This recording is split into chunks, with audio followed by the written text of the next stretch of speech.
बेटा आज की वीडियो में हम क्लास 10th का चैप्टर नंबर 3 जो है उसके MCQ क्वेश्चंस करेंगे, जिसमें हम आज क्वेश्चन नंबर 9 से शुरू करें। क्वेश्चन नंबर 9 है,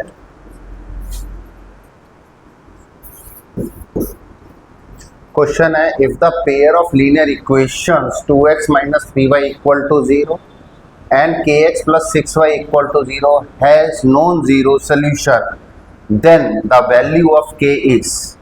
देखिए बेटा, जब भी हमें इक्वेशन इस फॉर्म में गिवन होती है a1x + b1y = 0 and a2x + b2y = 0, in equations को हम लीनियर होमोजीनियस इक्वेशंस कहते हैं। अब क्वेश्चंस में हमें इक्वेशन इसी फॉर्म में गिवन है, और क्या इक्वेशंस गिवन है हमारे पास? 2x - 3y = 0। तो सेकंड इक्वेशन है kx + 6y = 0। और क्वेश्चन में हमसे उसने मांगे हैं सॉल्यूशन, वैल्यू ऑफ के वो हमसे मांगता है नॉन जीरो। ठीक है, इसमें एक बात ध्यान रखनी है, जो हमारी ये होमोजीनियस इक्वेशंस होती हैं, इन इक्वेशन में जो नॉन जीरो सॉल्यूशन हमारे निकलते हैं वो इस कंडीशन से निकलते हैं a1/a2 = b1/b2। तो इन इक्वेशंस में here a1 = 2, b1 = -3, a2 = k, b2 = 6। Now a1/a2 = 2/k and b1/b2 = -3/6 implies that a1/a2 = b1/b2। तो यह आ जाएगा implies that 2/k = -3/6 cancel out हो के -1/2। तो ये रिजल्ट्स आएंगे हमारे पास 2/k = -1/2, क्रॉस मल्टीप्लाई कर देंगे, 4 = -k, k = -4। तो k की जो नॉन जीरो वैल्यू सोल्यूशन है वह है -4। ऑप्शन सी करेक्ट है। सी ऑप्शन जो है वो हमारा करेक्ट है इस क्वेश्चन। नेक्स्ट, अब हमारे पास जो क्वेश्चन नंबर 10 से है इस असाइनमेंट्स में, उसमें असर्शन एंड रीजनिंग, इसको हम कैसे करेंगे? क्वेश्चन है स्टेटमेंट 1 उसने हमें दे रखी है, जिसको हम असर्शन कहते हैं। The system of linear equations 9x + 3y + 12 = 0 and 18x + 6y + 24 = 0 have infinitely many solutions। Linear equation में इनफाइनाइटली मैनी सॉल्यूशंस की कंडीशंस होती हैं a1/a2 = b1/b2 = c1/c2। Infinitely many solution की कंडीशन लीनियर इक्वेशंस में ये। तो अब इसमें जो है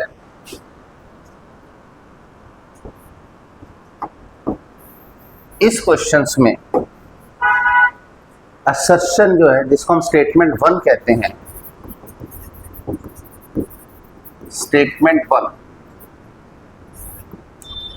इसमें इक्वेशंस हमारे पास ये बना है 9x + 3y + 12 = 0 and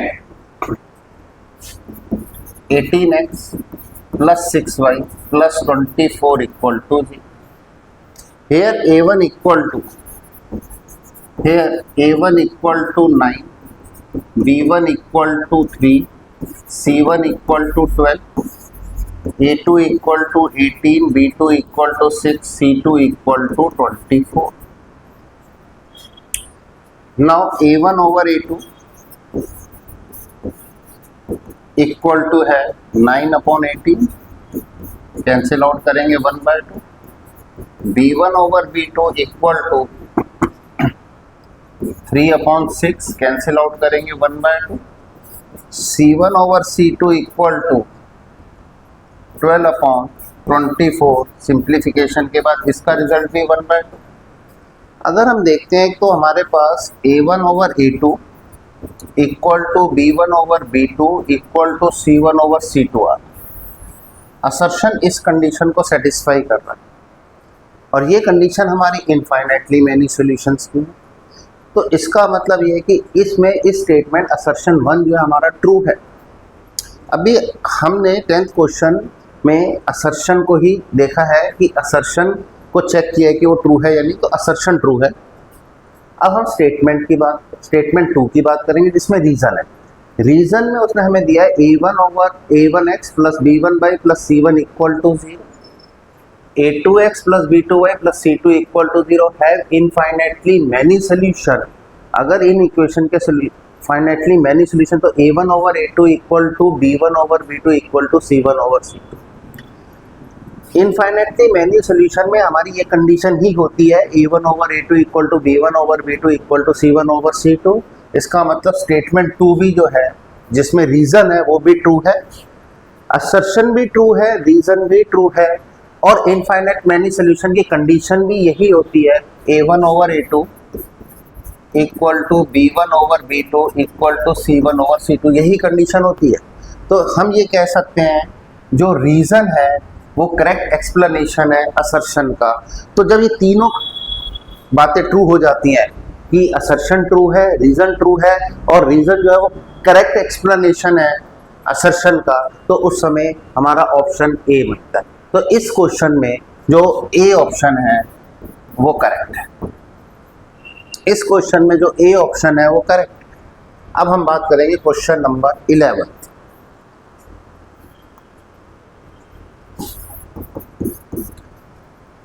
question number statement 1 हमें दे रखा है। स्टेटमेंट 1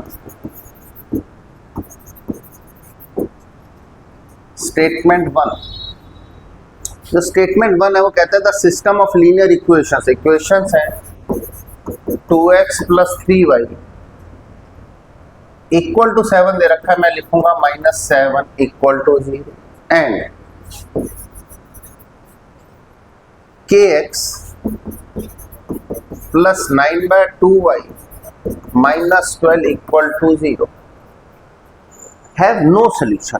नो सोल्यूशन जो है लीनियर इक्वेशन में पैरेलल की कंडीशन को बनाता है। नो सोल्यूशन का मतलब हुआ A1 over A2 equal to B1 over B2 not equal to C1 over C2। Have no solution if k equal to 3। तो हम ये चेक करेंगे कि जब नो सोल्यूशन है उस समय हमारे पास k की वैल्यू क्या 3 आती है। तो हम देखते हैं here A1 equal to 2, B1 equal to 3, C1 equal to -7, A2 equal to k, B2 equal to 9/2, C2 equal to -12। In case of no solution,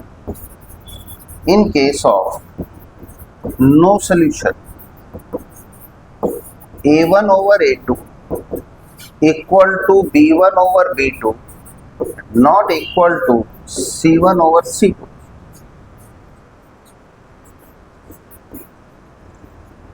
Two upon K equal to 3 upon 9/2 equal to not equal to -7 upon -12। तो हम k हमारा first 2 में है, हम इसको solve करेंगे और देखेंगे कि k की वैल्यू 3 आती है हमारे पास। तो अब हम इसको लेंगे 2 upon k equal to 3 upon 9/2, 2 upon k equal to 3 into में 2/9, 3 r 2 upon k equal to 2 upon 3, 2 से 2 cancel, 1 upon k equal to 1 upon 3 cross multiply k equal to 3। No solution के केस में हमारी k की value आई है 3 और assertion में भी हमें k की वैल्यू 3 दे रखी है, तो असर्शन हमारा ट्रू होगा। असर्शन ट्रू है। अब स्टेटमेंट 2 जो है वो रीजन है। अब रीजन में हम देखते हैं, रीजन हमारा फॉल्स है। क्यों फॉल्स है? क्योंकि नो सोल्यूशन का केस होता है a1 over a2 equal to b1 over b2 not equal to c1 over c2। लेकिन इसमें हमें दिया हुआ है a1 over a2 equal to b1 over b2, तो रीजन हमारा फॉल्स है। असर्शन ट्रू है, रीजन फॉल्स है। हम देखते हैं कौन सी कंडीशन है जिसमें असर्शन ट्रू रीजन फॉल्स आएगा। वो हमारे पास आता है assertion true reason false second, C option है। इसमें हमारे पास सी ऑप्शन है, जबकि आंसर में ए ऑप्शन दे रखा है जो गलत है, सी ऑप्शन है, क्योंकि असर्शन ट्रू है और रीजन फॉल्स है। ऐसे ही अब हम क्वेश्चन नंबर 12 को, 12th में स्टेटमेंट 1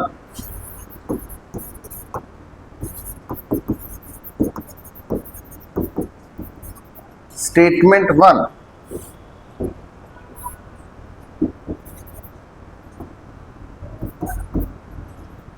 स्टेटमेंट 1 है the system of equations, equations हैं 2x plus y plus 9 equal to 0 and